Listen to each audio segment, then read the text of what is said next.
Okay, so this is assignment 2 for fitness training and programming, and it's out this week, and it's due in on the 2nd of the 2nd. There's a couple of weeks to get that done. What you have to do is be able to plan a fitness training session, and actually you have to plan 4. So I won't bother reading you the scenario, but effectively what you need to do is using Microsoft Word or a similar program, design 4 detailed training session plans. We've done some of this in lesson already. So the training session plans, you'll need to design 1 training session plan for cardiovascular training, 1 training session plan for resistance training, i.e. strength or muscular endurance, 1 training session plan based on flexibility, and 1 training session plan on speed. For each of the training session plans, you must apply the FIT principles: frequency, intensity, time, and type, and include an appropriate warm down and cool down for the proposed session. You must incorporate, and this is really important, the client's details. So you must say at the start of the training session plan or at the top of them, and I'll show you an example of mine in a minute, who are you focusing your training session plan on? Is it an elite, a performer, a beginner, a trained individual, so that your training session plan reflects the level of the athletes. You should also consider detailed information such as timing, so work to rest ratio, so how long are they working for, and then what's their rest period. Make sure you put that in. Intensity and time of type of training, so for instance, what is the percentage of their max heart rate, what is the percentage of their 1 rep max that they're working at. And after you complete your training session plans, if you're after the distinction, you must justify the choice of training you selected in your sessions, and within your justification give reasons for the timings, the intensities that you selected, the type of training you selected. So you've got to really argue for your training session plan, and I'll just show you an example of mine now. Okay, so this is my example of cardiovascular, and I haven't finished it. I've only just gone over a couple of bits. So at the top you can see I've said that I've designed it for an elite athletes. So a warm-up's got a pulse raiser on the treadmill, and what you can see here is I've said low intensity, and I've said I want to work between 50, or I want my athletes to work between 50 and 60% of their maximum heart rate. They're going to be running for 5 minutes, and I've put the setting on there, so 10 kilometers per hour, because they're trained athletes. That won't touch the sides, and 0.5 of gradient. And what I'm going to do is I'm going to monitor the athlete's intensity by showing them the Borg scale, as well as looking at their heart rate. And they should be on the Borg scale working between 9 and 11, which is kind of light exercise. Then I'm going to give them a series of stretches. I've only done 2 here, but you would be required to do a lot more than that. So I've said I'm going to do a sweep the floor dynamic stretch, focus on the gastrocnemius, carry out the stretch over 10 meters and repeat twice. I should probably put how long they should work for, so around 15 seconds of work and 8 seconds rest before going into the next stretch. Okay, and then I've done a hamstring stretch, and I've done a similar thing, but I need to also say how long I want to rest for. This one's a static stretch, so I probably should put that on there. Static, I said I want to hold it for 10 to 15 seconds on each leg. Alright, and then I probably should say how much rest I want in between. Main body of the session, I'm going to do 2 exercises.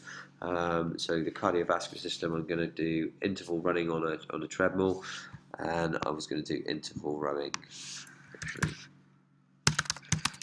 Rowing on the Concept 2 machine. So for this trained athlete, obviously they're quite fit, so I'm going to get them to run at 16.5 kilometers an hour for 3 minutes, and then I'm going to get them to rest for 45 seconds, and I want them to repeat that pattern 3 times. I'm going to increase the speed to 17.5 kilometers per hour and run for 2 minutes. So I've reduced the minutes, but I've increased the speed, and I'm going to get them to rest for 45 seconds between the reps, and then I'll repeat the pattern 3 times, and then I'll increase the speed for 18.5 kilometers per hour and run for 1 minute and 45 seconds rest, and repeat the pattern 3 times.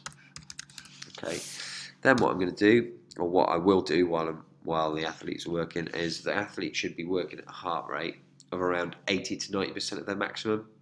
And in addition, if I show them the Borg scale, they should be between 17 and 18 on the Borg scale. So I'm monitoring that intensity. Okay.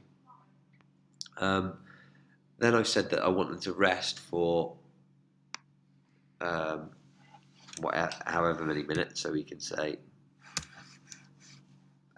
let's say 5 minutes, and hydrate their body in preparation for the next exercise. Okay, and then I would design my interval rowing on a Concept 2 machine. Finally, what I'd do is I'd come to the cool down. The cool down would follow a similar suit to my warm up, might be slightly different, and you need to think about that. Again, you need to follow the procedure, make sure that you get as much information as you possibly can on this training plan to demonstrate your understanding of what needs to be done. Okay. Then finally, on my training session plan, I would go down to here. This has been moved around a little bit, but I need to justify my warm-up. So if we just pull this down,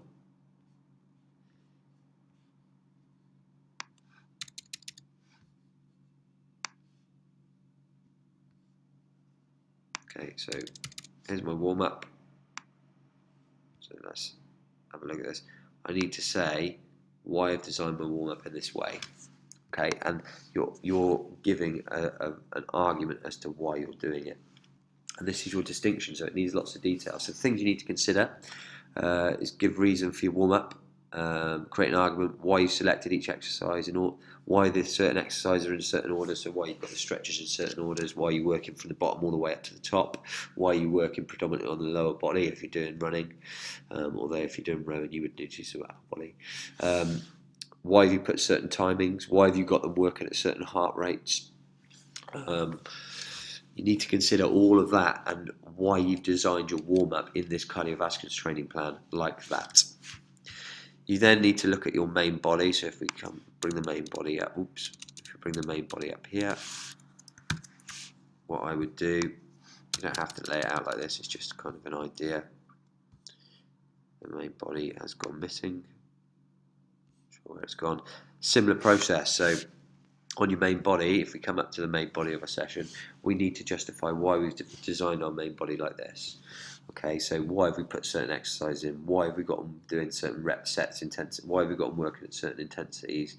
Why are we giving certain timings? So why have I asked them to work for 3 minutes and then 45 seconds rest? Why have I given a 5 minutes rest between the running and then the rowing? Why have I asked them to repeat it 3 times and not just once? Why do I drop the speed after the first bit and then, increase the speed after the first bit but drop the amount of minutes they're working for? And the same again, why do I do it later on? Why am I getting them to work at this speed? What's the benefit of it? So you need to be able to answer the reasons why for each of your methods or each training element to your plan. Okay, the same with your cool down. You need to go down here and then justify why you've done everything in this cool down. What's the benefit of it? Why have you chosen it? Why have you given certain rest periods? Why have you selected this exercise? Why are there certain timings? Why have you got the order of these stretches in this order, etc. Okay, so the justification, if you want the distinction, is the why. Now I recommend that the justification for everything would be about a page long per training plan. Okay, so if we come back to our assignment brief,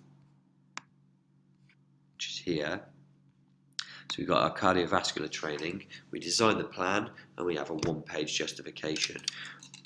We design a training plan for resistance training, so predominantly we're focusing on rep sets, rest periods, work to rest ratios, etc.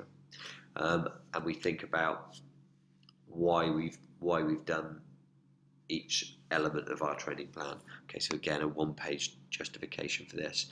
Same with flexibility. Flexibility training plan needs to be roughly around 30 minutes.